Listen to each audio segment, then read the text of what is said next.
नमस्कार, जय श्री कृष्णा। आप सबका हमारे इस वीडियो में स्वागत है।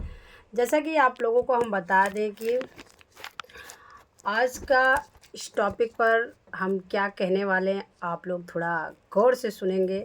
ऐसा आज इस वीडियो में हम आप लोगों को बताएंगे, ये एकदम मतलब कि दिल दहला देने वाली वारदात आप लोगों के सामने लाए हैं। मैंने सुना और मैंने सोचा क्यों ना आप लोगों के सामने पेश किया जाए। आप लोग भी जानने के इसके हक हैं कि आखिर हमारे देश में ऐसा क्यों हो रहा है और हमारे देश की सरकार ऐसा क्या कर रही है, ये लोग के साथ ऐसा क्यों नहीं कर रही है कि ये लोग को कड़ी से कड़ी दंड दिया जाए। सोचने वाली बात है। अभी आप लोग ने देखा होगा कि मेरठ में जैसा कि मुस्कान और क्या कहते हैं साहिल और सौरभ का कांड आप लोगों ने सुना कि आज तक लोग उसको भूल ही नहीं पाए हैं। सबके रूह कांप हो चुके थे और आज फिर से एक नया आप लोगों के सामने लाए हैं। जैसा कि देखें कि मेरठ में जिस तरीके से सौरभ का कत्ल किया गया, उसकी पत्नी ने उस वारदात को अब तक मेरठ के लोग नहीं भूल पाए। उससे भी ज़्यादा दिल दहला देने वाली एक दूसरी वारदात मेरठ के अंदर ही अंजाम दी गई है। और आप लोगों को बता दें, इस वक्त मेरठ का नहीं बल्कि मेरठ के एक छोटे से गांव अकबरपुर में यहाँ पर ये पत्नी ने अपने बॉयफ्रेंड के साथ, वहाँ भी बॉयफ्रेंड था और यहाँ भी बॉयफ्रेंड है। भाई बॉयफ्रेंड होते क्या हैं, क्यों बॉयफ्रेंड बनाती हैं औरतें, समझ में नहीं आता। जब अपना खुद का पति है फिर बॉयफ्रेंड क्यों बनाती हैं? कत्ल करने के लिए, पति को मारने के लिए। अरे क्यों नहीं छोड़ देती आप? छोड़ देना चाहिए ना। आप छोड़ के दूसरी शादी करिए, आपको नहीं पसंद है। लेकिन इस तरीके से किसी तीसरे का आसरा लेके पति को क्यों मार देती हो? वो भी किसी का बाप होगा, किसी का बेटा है भाई, किसी का पुत्र है। लेकिन शायद हमारे कलयुग में ये चलता चला आ रहा है कि लोग ऐसे ऐसे बेरहमी से, अब तक लोग सब जानते थे कि मर्द ही औरतों का कत्ल करते हैं या फिर मर्द ही जैसा कि उनको राक्षस बोला जाता था, क्या क्या शब्द नहीं बोला जाता था उल्टा करने के बाद। लेकिन यहाँ देखा जाए अब औरतों के लिए क्या कहा जाए, ये कि एक औरत ऐसे है मर्द का ही सहारा लेकर अपने पति, अपने बेटे, अपने पिता को भी मार डाल रही हैं। अब यहाँ क्या बात होती है, आप लोग थोड़ा देखना है कि यहाँ का और वहाँ का सीन में कितना अंतर है।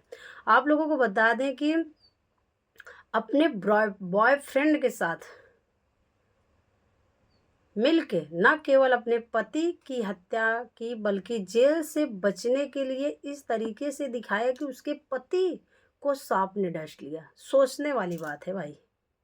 इसके लिए बकायदा एक साजिश रची गई, सांप खरीदा गया, एक सांप भी ये लोग खरीद लिए। कैसे इस वारदात को अंजाम दिया गया वह आपको बताएंगे। सबसे पहले आपको बता दूं कि अकबरपुर में, मेरठ के अकबरपुर के अंदर जो कि आउटरा इलाके में पड़ता है, रूरल इलाके में, यहाँ अमित जी का यहाँ पर घर था। और घर होने के बाद इनके अमित और रविता इस जैसा कि उस घर में रहते थे और दोनों के 3 बच्चे थे। इस वारदात को 12 तारीख को अंजाम दिया गया। असल में अमित और साथ ही अमरदीप जैसा कि उनका बॉयफ्रेंड, दोनों दोस्त थे। वाह क्या दोस्ती थी। दोनों पत्थर तोड़ने का काम करते थे। दोस्त ही सबसे बड़ा दुश्मन बन जाता है यार। सोचने वाली बात है। जिसको आजकल दोस्त, सच में दोस्त बनाना ही नहीं चाहिए। हम तो यही कहेंगे, दोस्त ही सबसे बड़ा दुश्मन हो जाता है वक्त पड़ने पर।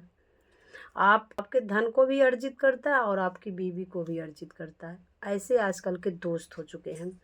और ख़ास बात आपको बता दें कि इनकी दोस्ती थी और इसी वजह से अमरदीप का इस घर के अंदर आना जाना था। भाई दोस्त था तो अंदर आना जाना ही तो रहा होगा। और लेकिन बाद में अमित की पत्नी रविता ने अमरदीप के संबंध बन गए। भाई घर पे रोज़ कोई आएगा जाएगा तो दोनों के धीरे धीरे बात करने से कुछ तो बात आगे बढ़ सकती है। दोनों के संबंध बढ़ गए और जैसा कि आप लोग को बता दें कि एक दूसरे को पसंद करने लगे। यह बात अमित को पता लग गई कि उसकी पत्नी के संबंध उसके दोस्त से बन गए हैं। तो उसकी पत्नी के संबंध उसके दोस्त से बनते ही दो अमरदीप के अंदर उसकी एक वजह हो गई। भाई सोचने वाली बात है, कोई भी देखेगा तो हर हस्बैंड सोचेगा एक गलत बात है। दोनों के बीच में विवाद भी हुआ, जैसा कि झगड़ा हल्ला मारपीट होने लगा। और 12 तारीख को जब इस कत्ल की वारदात को अंजाम दिया गया तो 3 दिन से पहले रविता अपने पति के पास, जैसा कि साथ में एक मंदिर में गई थी और वहाँ से वापस जब वो आए तो जब यहाँ से वापस आए 12 तारीख को एक पहले से प्लानिंग कर ली गई थी कि अमरदीप के साथ मिलकर पास के एक गांव में से जहरीला सांप खरीदा गया। ये दोनों एक जहरीला सांप खरीद लिए बॉयफ्रेंड और जैसा कि अब वहाँ पे उनको बोला गया गर्लफ्रेंड। आपको बता दें कि खरीदा गया और वो सांप इसलिए खरीदा गया कि जब अमित की हत्या कर देंगे, हत्या करने के बाद यह दिखाएंगे कि घर के लोगों को और आसपास के लोगों को कि अमित की हत्या नहीं बल्कि उसे सांप ने काट लिया। वाह हमारे भारतीय नारी। जब उसने अपने पति को लेटा हुआ पाया जैसा कि खाट पर, तो ये दोनों मिलकर, इनकी बीवी और उनका बॉयफ्रेंड दोनों मिलकर उस रात चुपके से तकिए से उसका गले को दबा दिया था। सोचने वाली बात है कि उसके गले को दबा दिया और गले को दबाने के बाद वहाँ मार कर उसको लिटा दिया। लिटाने के बाद उस जहरीले सांप को, ठीक है, जहरीले सांप को उसने अमरदीप के जितना मतलब शरीर में, उसके पैर में और उसको इस हिसाब से लपेट दिए ताकि वो सांप उसके पैर से छुड़ा भी न सके। और उसको लपेटने के बाद उसने सीधा उसके कमर के नीचे रख दिया था। और वही नहीं, तो वो जहरीला सांप था ही, उसने उसको 10 बार काटा था, कम से कम 10 बार बताया जा रहा है कि 10 बार उसने काटा था। और ख़ास बात ये है कि 4 रुपए में उसको खरीदा गया था। अमरदीप ने उस सांप को लेकर इस तरीके से फंसाया जाता है कि वो सांप भागने न पाए और 10 बार सांप ने डेथ हो गया। आपको मैंने बताया ना, क्योंकि वहाँ से निकल नहीं पा रहा था, पीठ के नीचे दबा हुआ था। और सुबह तकरीबन 7:30 बजे अपने बच्चे को नीचे भेजती है रविता कि जाके अपने पापा को नाश्ता दे दो। सोचने वाली बात है, कभी रविता अपने पापा को नाश्ते के लिए नहीं भेजती थी बच्चे को लेकर, लेकिन उस दिन भेजी तो बच्चे ने जैसे एंट्री मारा रूम में, जैसे बच्चों ने एंट्री मारा देखा तो पापा सो रहे थे और पापा को उठाने के प्रयास किया और चद्दर जैसे उठाया तैसे देखा वहाँ खूब तेज़ी से फुंकार कर सांप बैठा हुआ था। और जब सांप वहाँ पर बैठा हुआ था तो बच्चे हैं, कोलाहल तो करेंगे ही, शोर मचाएंगे ही, तो वो लोग चिल्लाने लगे। तब जब चिल्लाने लगे तो उनकी माँ दौड़ी दौड़ी आई और देखी तो उनका बच्चा इस दुनिया से जा चुका था। सोचने वाली बात है कि ये पत्नी अपने बच्चे के साथ कितना बड़ा अन्याय किया और अपने पति के साथ। ये है हमारे देश की भारतीय नारी जो खुद अपने पेट के लिए, अपने ऐशो आराम जिंदगी के लिए अपने पति से मतलब कि कोई वास्ता ही नहीं रह गया है। भाई जब पति से वास्ता नहीं रह गया तो फिर शादी के बाद इतना सब करने की क्या ज़रूरत थी भाई? हम कहते हैं क्या ज़रूरत थी? बच्चे पैदा करना, घर संभालना, इतना ज़िंदगी बिताना, अरे क्यों नहीं बच्चे होने से पहले तुम भाग जाती? क्यों नहीं छोड़ सकती थी? एक गलत बात होता है ना कि मतलब किसी को बेरहमी से मार देना कितनी गलत बात। अरे भगवान तो खुद चाहते हैं, भगवान को खुद चाहते हैं। कब कौन हमारे पास हर दिन कोई न कोई आता है। कितने लोग मर रहे हैं एक दिन में, कितने लोग मर रहे हैं किसी को पता है।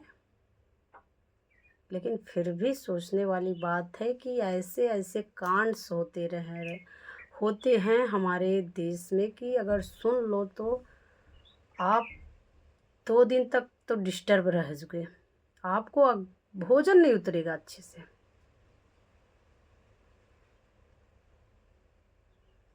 ऐसे हमारे देश के नारी हो गई हैं और ऐसे हमारे देश के पुरुष हो गए हैं।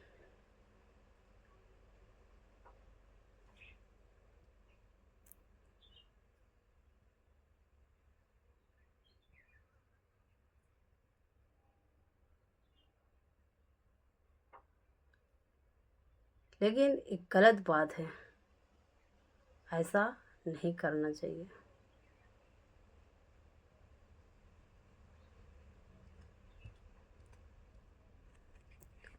ऐसा करने से हम कह रहे हैं मिलता क्या है ये बताइए। ऐसा करने से अगर कुछ मिलता है तो बताइए कि ऐसा करने से हमें यही मिलता है।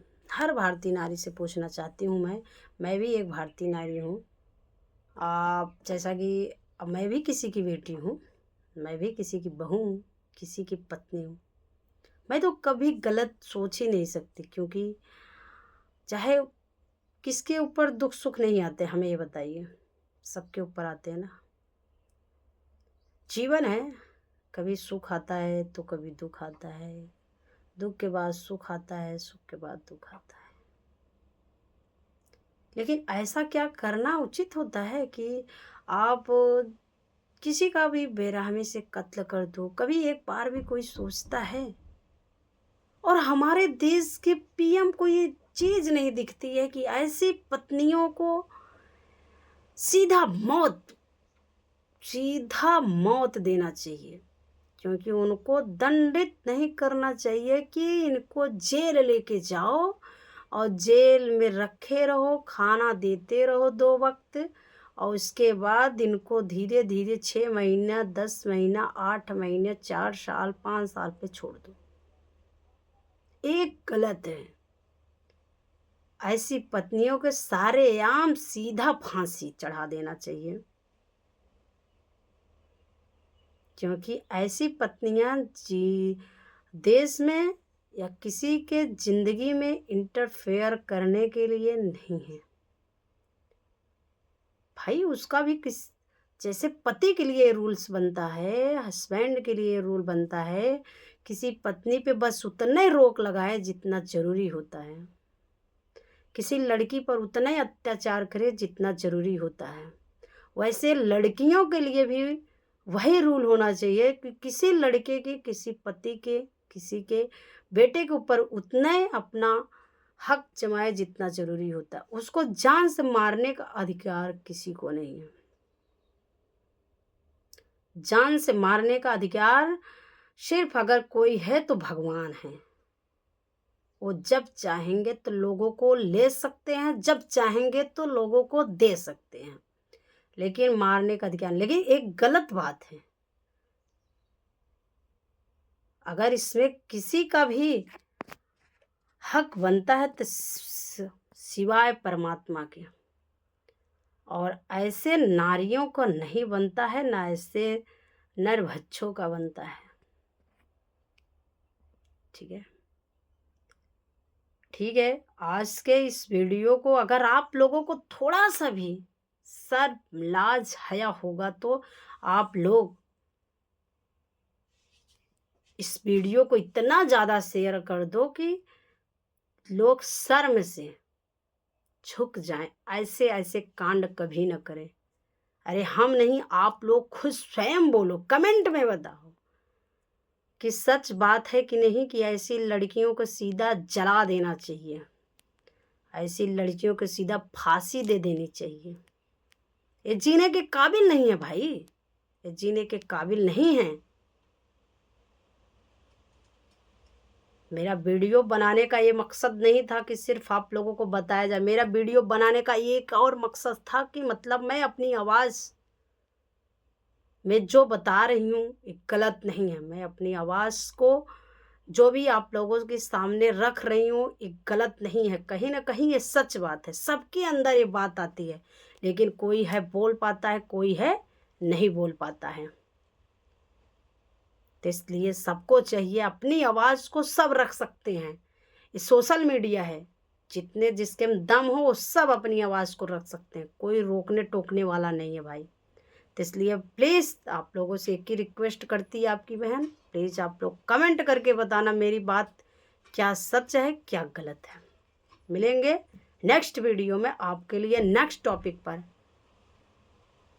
जय श्री कृष्णा, राधे राधे।